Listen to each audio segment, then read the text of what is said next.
What's up, everybody? I'm Chase Lee reporting for DallasMovieScreenings.com, and I got another movie to review for you guys, and that would be Bohemian Rhapsody. Now, this one comes from 20th Century Fox. Well, before they're owned by a shirtless mouse in piano gloves, but for right now, they are still 20th Century Fox. Now, this one is directed by Bryan Singer, and it tells the story of the birth and the rise of Queen throughout the 70s and the 80s, and then leading up to their very famous and very large crowd fronted concert at Life Aid in 1985, I believe. So that's what kind of the movie is. That's what the official synopsis is, but that's kind of one of the issues with the movie, but I'll explain myself in just a second. But, for this movie, I remember watching the trailers to it, and I was super excited. I'm a huge fan of Queen. I love their music, and I think Freddie Mercury is one of the best, if not the best, frontmen, lead singers of any rock band in history. The guy was just super magnetic to watch. He owned the stage. Now, everyone else in Queen is also great. When the guitarist, the bassist, and the drums, all great. Such a great band. Always, trying experimental stuff that was always very off-putting to people at first, but then people slowly started to grow on it, and that's who they were. They were always trying to be different, never the same as the other guy, and I always appreciate that. And their music is just so great. So watching the trailer and being a fan of Queen, I was really excited to kind of see where they were going to go with like Freddie Mercury. Are they going to show most of the stuff that happened with this man's life? I mean, with his sexuality in question by reporters to, the AIDS epidemic, how he was when he was working with the band, maybe some of his other relationships. I wanted to see a little bit of everything. But also be about Queen kind of rising up to that. And so I saw the movie, and I will say that I like it, but my main caveat has to do with the fact that this is ultimately two separate movies. It is kind of a big deal, but I do think in their respective sections of the movie, they work. I just don't really know if it works as a whole narrative. So let me try to explain myself. So, of course, Bryan Singer directed most of this, and then Dexter Fletcher came in, which, by the way, I can actually tell when they switched directors. It was really weird because the movie was playing, and it's okay, this has got to be Singer. And then it kind of switched gears a little bit, and even kind of a visual kind of tweak to the cinematography to where I was like, okay, this has got to be Fletcher. So it was kind of strange. I could be totally wrong, but whatever.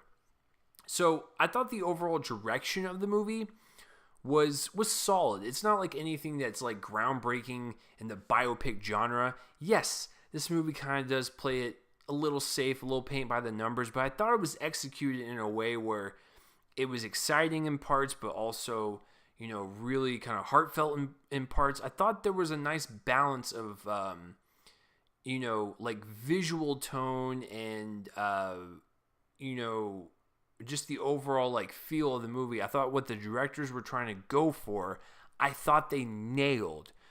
I think the problem with the movie is the actual script, to where I didn't have an issue with the amount of time the sexuality was in question, the drug use was in question, or the AIDS were in question. I think they were all respectively on screen for the right amount of time. I have no problem with the intensity of showing the graphic links of those things. I don't think the film needed it. I know a lot of people were wanting that hard R type of Freddie Mercury story. That's what Sacha Baron Cohen wanted, and that's why he ultimately left, because they couldn't agree to that. After watching this, if you want to still make that movie, that's fine. I think for this type of story with Queen and Freddie Mercury, I didn't really find the need to go into that graphic detail, because for a PG-13 movie, I mean, they still talk about his drug use and his sexuality and the AIDS. it's not like they shied away from it. I just think people were wanting it more hardcore, which I get. But that didn't really bother me in terms of the intensity of those like certain aspects about his life. I thought they were fine. A lot of people might look at it as safe and tame. I didn't really see it that way. But what I did see though was a confusion in what they wanted to show the most and what was the actual driving force behind the narrative. Because this is supposed to be a movie about Queen and Queen's, birth into the band. And then, of course, leading up to that concert. But what I think where the confusion lies is that a lot of the story is focused on Freddie. And, the band members are there. They have their interactions. They fight a lot.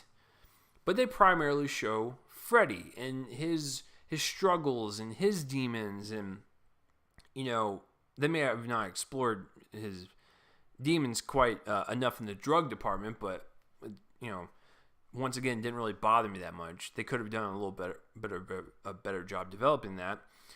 But they show his woes and they show like his relationships and what he's just kind of like feeling and thinking just through a lot of facial performance from Malik, but we'll get into that. So there was a lot of focus, a lot of driven focus on Mercury. I thought this was supposed to be a movie about Queen. That's what it's labeled as. That's what the official synopsis is. So if you're going to focus on Mercury the most, come out of the gate and say that and make it to more... It's more him and his life rather than the band. The band is just more of a backdrop. Now, if you're going to do the opposite, you focus more on Queen and the formation of it and all that stuff and like the record companies and all that stuff, and then have his life as a backdrop. You focus on one or the other. So that's where my main issue lies, where it's like, I like the parts showing Freddie's life and the behind the scenes and how lonely this guy was. But then I also like the Queen stuff and the recording stuff. But those are inherently two separate movies, and they don't really come together because there's no narrative focus. So that's the way I feel about it, but I still think for what we were showing in those respective parts were good stuff. And it was all because of a powerhouse performance by Rami Malek. This guy became Freddie Mercury. Listen, any actor or actress can act a part. They can train themselves to act in a role, and very specifically a real-life person that existed. Where the Freddie Mercury performance and this type of character comes in is that you need to become him in such a way that it's more of a physical performance than anything, more than just line reads and more than just the emotional scenes. This is a physical performance.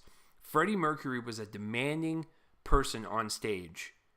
He demanded your attention with his moves. And it worked. People were glued to him. Rami had to emulate that, whether it be in his eyes or his face or his body or the way he moved with his clothes. You have to become him. And he did that. I did not see Rami Malek once, and I think he really inhabited the mannerisms and the especially the look of Freddie Mercury on the makeup and hair department. He looked like him, he acted like him, and then to actually get into the core of his acting, I thought that he delivered the emotional scenes really well. I really felt for the guy. It's like, because that's another thing I really like about the parts of when they portrayed Freddie in his life is that he was kind of a prick. He was a prick towards his band mates, so he wasn't like an all-around like great guy.